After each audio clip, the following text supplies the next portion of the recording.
تو اللہ کے حکموں کی حفاظت کر، اللہ تیری حفاظت کرے گا۔ حدیث آگے لمبی ہے، میں اتنی بات عرض کرنا چاہتا ہوں۔ آپ صلی اللہ علیہ وسلم نے فرمایا، اب ابن عباس تو اللہ کے حکموں کی حفاظت کر، اللہ تیری حفاظت کرے گا۔ تو اللہ کے حکموں کی حفاظت کر، ہر مشکل میں اللہ کو اپنے سامنے پائے گا، ہر مشکل میں اللہ کو اپنے سامنے پائے گا۔ آج آپ صلی اللہ علیہ وسلم نے حفاظت کا کتنا بڑا نسخہ ارشاد فرمایا۔ اب اس پر مسلمان کو یقین ہو، آپ نے فرمایا تو اللہ کے حکموں کی حفاظت کر، اللہ تیری حفاظت کرے گا۔ اب ہمیں معلوم کہ قرآن مجید کی سب سے چھوٹی آیت کون سی ہے؟ غیر اول الضرر، یہ سب سے چھوٹی آیت اتنی نازل ہوئی۔ ہمیں یہ بھی معلوم کہ قرآن مجید کی سب سے آخری آیت کون سی ہے؟ الیوم اکملت لکم دینکم واتممت علیکم نعمتی ورضیت لکم الاسلام دینا۔ یہ قرآن مجید کی سب سے آخری آیت ہے حکم کے اعتبار، اس کے بعد کوئی حکم نازل نہیں ہوا۔ آیتیں تو نازل ہوتی نہیں لیکن حکم نازل بالکل آخری آیت، جس کے بعد پھر کوئی اور آیت نازل نہیں ہوئی، وہ ہے واتقوا یوما ترجعون فیہ الی اللہ۔ یہ سب سے آخری آیت ہے۔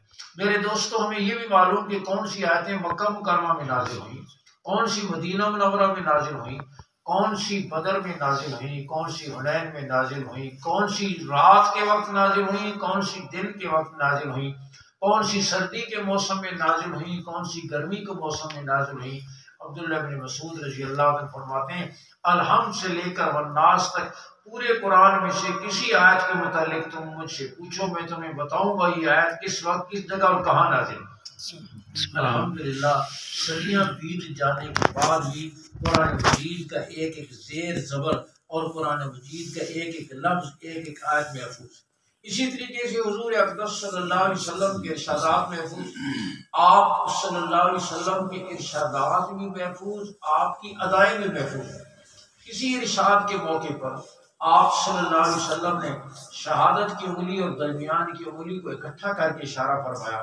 مثلا بخاری کی روایت ہے، آپ صلی اللہ علیہ وسلم نے فرمایا، جس نے 3 بیٹیوں کی پرورش کی، 2 کی پرورش کی، تربیت کی، بلوغت کو پہنچی، نکاح کر کے رخصت کر دیا، فرمایا وہ باپ اور میں جنت میں یوں ہوں گے۔ اور صحابی فرماتے ہیں ضم اصحابہما، آپ صلی اللہ علیہ وسلم نے اپنی دونوں انگلیاں السبابہ والوسطی، شہادت کی انگلی اور درمیان کی انگلی کو ملا کر آپ نے اشارہ فرمایا جیسے 2 انگلیاں آپس میں ملی ہوئی ہیں، وہ باپ اپنی بیٹیوں کی تربیت کرنے والا جنت میں میرے اتنے قریب ہو، اور جیسے یہ درمیانی انگلی بڑی ہے تو میں نبیوں کے مرتبے پر ہوگا اور وہ امتی کے درجے پر ہوگا، لیکن اسی جنت میں میرا قرب اتنا نصیب ہوگا۔ اب اس موقع پر آپ نے اشارہ فرمایا تو صحابی نے ارشاد بھی امت تک پہنچایا، آپ کی ادا بھی امت تک پہنچائی۔ آپ صلی اللہ علیہ وسلم نے اسی موقع پر انگلیوں کو کھلا کر کے اشارہ فرمایا، آپ نے فرمایا جو بہن متعلقہ ہو کر بیوہ ہو کر بھائی کے دروازے پر آ جائے اور بھائی اس کے سر پہ شفقت کا ہاتھ رکھے، میرے آقا نے فرمایا وہ بھائی اور میں بھی جنت میں یوں ہوں گے، اور انگلیوں کو کھلا کر کے اشارہ فرمایا۔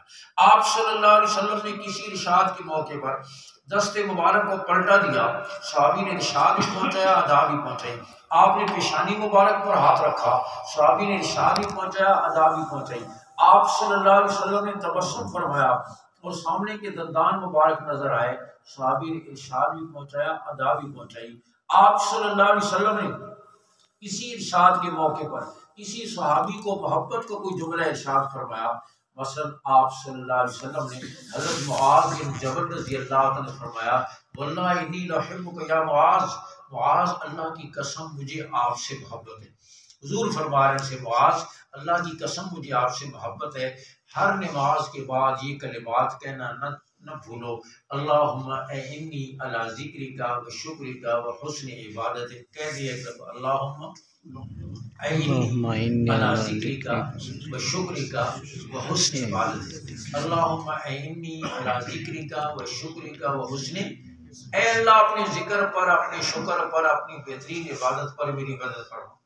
آپ صلی اللہ علیہ وسلم کا ارشاد تو یہ ہے کہ ہر نماز کے بعد یہ کلمات کہنا نہ بھولو، لیکن اس سے پہلے آپ نے کیا فرمایا، معاذ اللہ کی قسم مجھے آپ سے محبت۔ اب حضرت معاذ نے جب آگے اپنے شاگردوں کو یہ حدیث پہنچائی پہلے فرمایا اللہ کی قسم مجھے آپ سے محبت ہے، ہر نماز کے بعد یہ کلمات کہنا نہ بھولو۔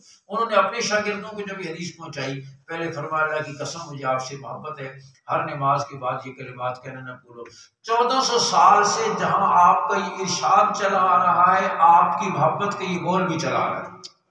5 سال پہلے حج کے موقع پر مدینہ منورہ میں مسجد نبی شریف ایک بزرگ جن کی حدیث کی سند بہت عالی ہے، علماء کو کچھ حدیثیں پڑھاتے ہیں، ہم نے بھی ان سے کچھ حدیثیں پڑھی، انہوں نے یہ حدیث پڑھاتے وقت ہمیں یہی فرمایا، یہ حدیث پڑھاتے اللہ کی قسم مجھے آپ سے محبت ہے، ہر نماز کے بعد یہ کلمات کہنا نہ بھولو، اور میں آپ سے بھی یہی کہتا ہوں اللہ کی قسم مجھے آپ سے محبت ہے، ہر نماز کے بعد یہ کلمات کہنا نہ بھولو۔ تو 1400 سال سے جہاں آپ کے ارشادات محفوظ ہیں، آپ کے ادائیں بھی محفوظ ہیں۔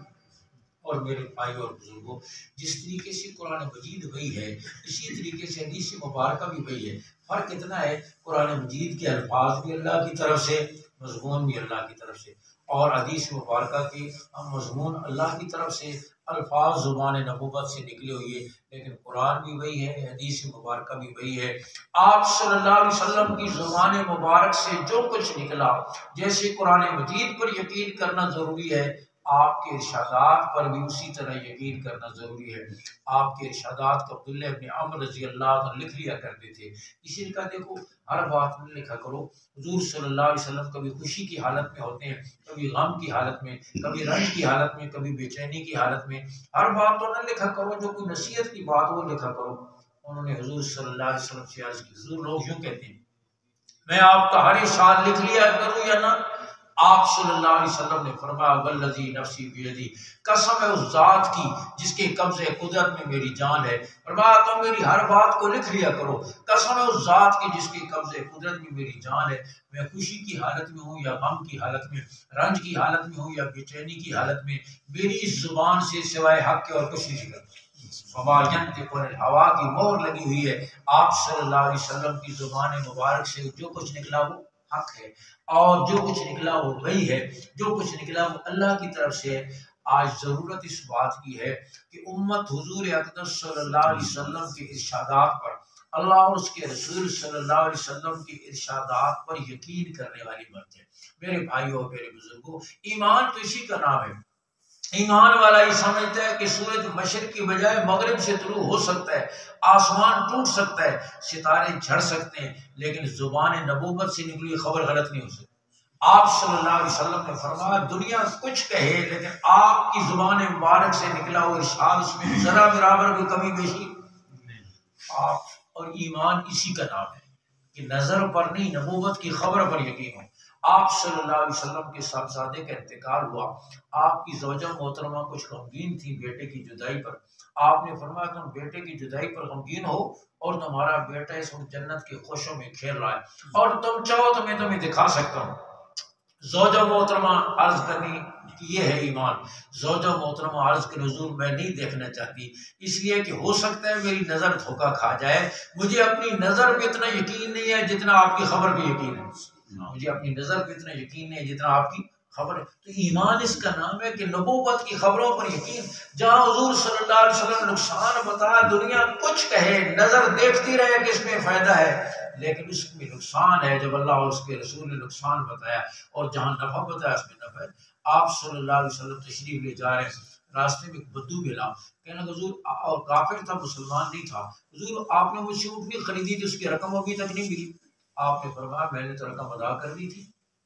وہ کہنے لگا ادا کر دی تھی، کوئی گواہ؟ پیچھے ایک صحابی حضرت خزیمہ رضی اللہ عنہ تشریف لا رہے ہیں، ان کے کان میں آواز پڑی کہ حضور فرما رہے ہیں میں نے رقم ادا کر دی تھی۔ یہ سن کر وہ بدو تو چلا گیا۔ صحابی عرض کر حضور میں گواہی دیتا ہوں کہ آپ نے رقم ادا کر دی۔ یہ سن کر بدو تو چلا گیا۔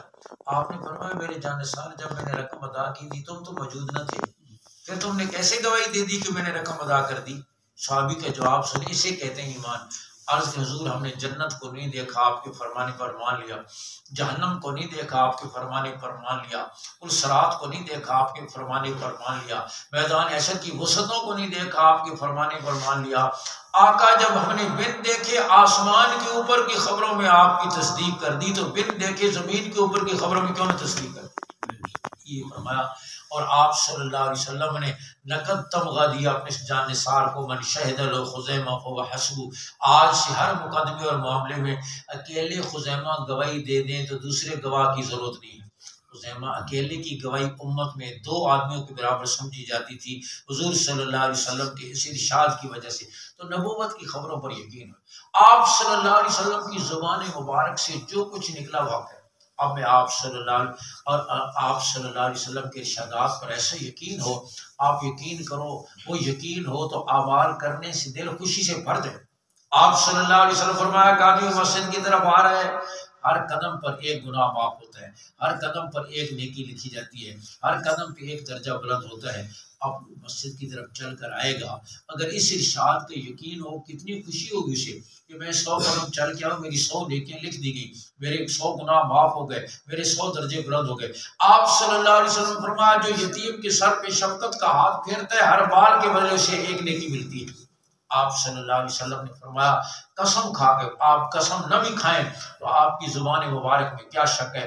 آپ نے فرمایا، میں قسم کھا کے کہتا ہوں صدقے سے مال بڑھتا ہے۔ نظر دیکھتی ہے کہ کم ہوتا ہے، خبر کہہ رہی ہے کہ بڑھتا ہے، اور آپ نے فرمایا میں قسم کھا کے کہتا ہوں صدقے سے مال بڑھتا ہے، اور فرمایا میں قسم کھا کے کہتا ہوں کہ معاف کر دینے سے اللہ عزت کو بڑھا دیتے ہیں۔ معاف کرنے سے اللہ عزت کو، بظاہر آدمی دیکھتا ہے کہ معاف کرنے سے سمجھتا ہے کہ بزدل ہے، ہاں یہ جھک گیا ہے، یہ ڈر گیا ہے، لیکن اللہ کے رسول فرما رہے ہیں، میں قسم کھا کے کہتا ہوں معاف کر دینے سے اللہ عزت کو بڑھا دیتے ہیں۔ حضور اقدس صلی اللہ علیہ وسلم کے ارشادات کا یقین، بخاری کی ایک روایت میں آپ کے سامنے عرض کر رہا ہوں، آپ تشریف لے جا رہے ہیں، آپ کے چچا زاد بھائی عبداللہ ابن عباس 9 عمر لڑکے ہیں اور علم کا بڑا شوق رکھتے ہیں بچپن سے، اس سواری پر آپ کے پیچھے بیٹھے ہوئے، آپ نے 3 دفعہ آواز دی، یا غلام وہ لڑکے۔ مقصد آواز دینے کا یہ تھا کہ یہ پوری طرح میری طرف متوجہ ہو جائیں کہ جو کچھ بات میں کہنے لگوں یہ بڑی اہم ہے۔ جب وہ پوری طرح متوجہ ہو گئے، آپ صلی اللہ علیہ وسلم نے کائنات کی سب سے بڑی سچائی اور حقیقت ان کے سامنے بیان فرمائی، جو میں آپ کے سامنے عرض کرنا چاہ رہا تھا۔ آپ صلی اللہ علیہ وسلم نے فرمایا، ابن عباس تو اللہ کے حکموں کی حفاظت کر، اللہ تیری حفاظت کرے گا۔ حدیث آگے لمبی ہے، میں اتنی بات عرض کرنا چاہتا ہوں۔ آپ صلی اللہ علیہ وسلم نے فرمایا، اب ابن عباس تو اللہ کے حکموں کی حفاظت کر، اللہ تیری حفاظت کرے گا۔ تو اللہ کے حکموں کی حفاظت کر، ہر مشکل میں اللہ کو اپنے سامنے پائے گا، ہر مشکل میں اللہ کو اپنے سامنے پائے گا۔ آج آپ صلی اللہ علیہ وسلم نے حفاظت کا کتنا بڑا نسخہ ارشاد فرمایا، اب اس پر مسلمان کو یقین ہو۔ آپ نے فرمایا تو اللہ کے حکموں کی حفاظت کر، اللہ تیری حفاظت کرے گا۔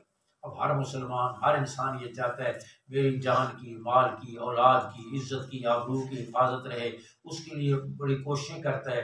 ایک اللہ کے رسول صلی اللہ علیہ وسلم کا یہ نسخہ آپ نے ارشاد فرمایا جس میں کوئی شک نہیں، جس میں کوئی ابہام نہیں، کہ تو اللہ کے حکموں کی حفاظت کر، اللہ تیری حفاظت کرے گا۔ اور آپ صلی اللہ علیہ وسلم فرمایا تو اللہ کے حکموں کی حفاظت کر، تو اللہ کو اپنے سامنے پائے گا، ہر مشکل میں، ہر حاجت میں، ہر مصیبت میں تو اللہ کو اپنے سامنے پائے گا۔